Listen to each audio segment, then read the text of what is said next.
So what I'd like is, if someone would make a motion, authorize me to sign this contract.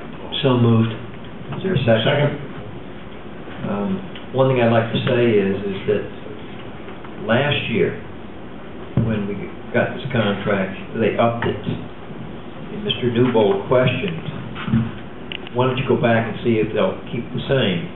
So I called them up and said, hey, how about keeping it the same as it was in 2008? And they agreed. So what we have here is the same figures that the cost that it was in 2008. And I would like to also mention that we only use them sporadically when we need them during contract negotiations. So they're not present at every single meeting. It's just when we need legal advice. That is when we use them. Yeah, we don't use them much. Yeah. Okay. All in favor say aye. Aye. Motion carries. Phil, you want to take this next one? Yes. There's a letter to our town clerk, Val Eisner, from Hudson Valley Tax Advisors. I think you all have a copy of that, and I was at the office when Priscilla opened the envelope. And I'm a little confused, and I just need to refer to our attorney. But the letter says, pursuant to the Freedom of Information Law, we are respectfully requesting copies of all assessment change notices sent to property owners in 2009 and 2010. Additionally, they're requesting copies of all 2009 and 2010 neighborhood analysis of assessment. Well, we have a FOIL process, and they fill out an application, ask exactly what they want to FOIL. It's so much per copy per page, and everyone that FOILs the town sends us the application. Now, I understand we have probably 300 or 400 at least of these changes in assessment. So I'm not sure how come these people send and say, you know what, send me everything you have. This way I can send it to all the customers and see if I can reduce the tax base on the town. But in the meantime, take 2 or 3 weeks out of your busy schedule for your assessing office to complete all this information for me. It doesn't talk about how much they should pay us, so I need a little advice. I'm a little confused on this, Dennis. Yeah, it's a somewhat extensive request. I suspect the numbers will even be higher than you just alluded to, Phil, in terms of potential changes. It involves SCAR proceedings, let alone building permits, changes to an assessment for any reason. You know, even mistakes or errors. What normally I would do in this instance is, again, I can draft a correspondence acknowledging receipt of the request and informing Mr. Rella that, one, our records are public. He'd have every opportunity to come in and review them, and he can make copies at the appropriate charge of any changes, if you will, he requires or wants to see. And his additional request of a neighborhood analysis, we do not compile that. That is not available for FOIL request, and I'll so advise him.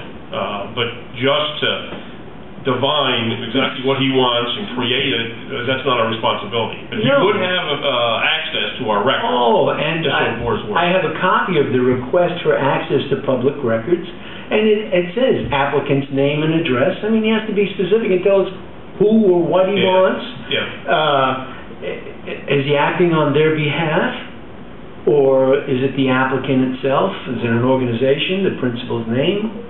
And all the items that he's requesting, he has to sign it, he has to send, but to send us a blanket letter saying, send me everything you have,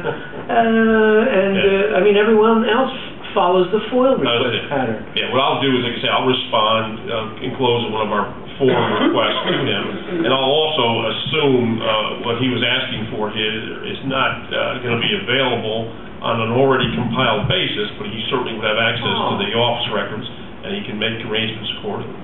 just so you're aware. Just so as not to play tit for tat, you know. No, I think I can divine what he's looking for. But the taxpayers would have to pay our assessing office maybe a month's worth of wages to compile the information. Right, that's not So required. he could do the marketing on his business. Yeah, that's not required, nor do Okay. I believe the town should be in that business. Okay, Thank you. sounds like a good solution to me. Thank you very much. And Phil brought that up since he's the Commissioner of Finance. Yeah. Okay, the next one, would someone make a motion to authorize the supervisor to pay manual accounts payable runs as of 11/10 through and 11/16/2010, amounting to $450,921.22, and accounts payable check run for November 18th, 2010, amounting to $95,903.69. So moved. Second. Any discussion? All in favor say aye. Aye. Motion carries. Now, the next item we have is privilege of the floor for anybody who would like to talk about any subject that's on their mind.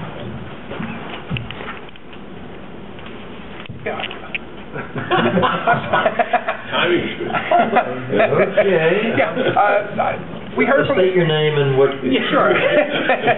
Neil Heller, Building Inspector for Town of Goshen. We have just heard from the DEC last week that the application that the town made for Purgatory Swamp and the Audubon Society wetlands to be included in the water bodies of special concern, that will probably be acted on in 2012, but it looks as though it's probably going to happen. Oh, very good. Good. 12 or 11? 12. In 12. They're just behind. It was supposed to have been done already, but it looks as though that's the time they're going to get back to this area.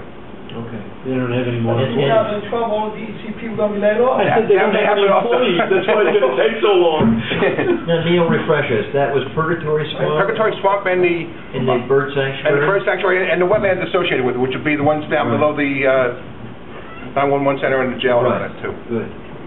Okay, thank you very much for that input. Wow. Anything else? I have a Yes. quickie, maybe not so quick. On this question of access to public records, this hits close to the heart for me.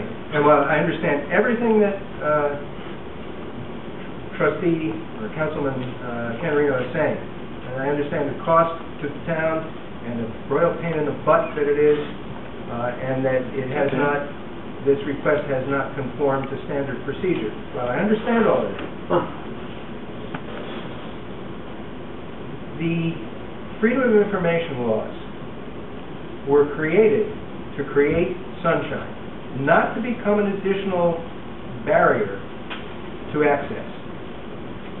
Unfortunately, and I'm not making an adversarial accusation here, but unfortunately, as someone looking for information frequently, exactly the opposite situation has taken root, where FOIL is used as an obstacle to getting information. You have to go through, if not an onerous, at least a difficult process, which there's kind of a choke valve. It's one more disincentive to seek out information. And this happens at county level, village level, even with your own FOIL request forms, that if there is a process, and I understand that there's a need for process. On the other hand, this request that you point out tonight shouldn't be that difficult to come up with. It's a database. You do a database search on your criteria, and it's spit out by computer. It's not a month's worth of work. And if it is, something's wrong. And while I understand the need for some sort of process along the way, here you have a letter. It's a request. Could be an email. You know, if this data were in computer form, which it obviously is on a database, you could have sent an email request for it without a form, in which you'd have to respond by email, electronically, provide them with the files, the output from the files.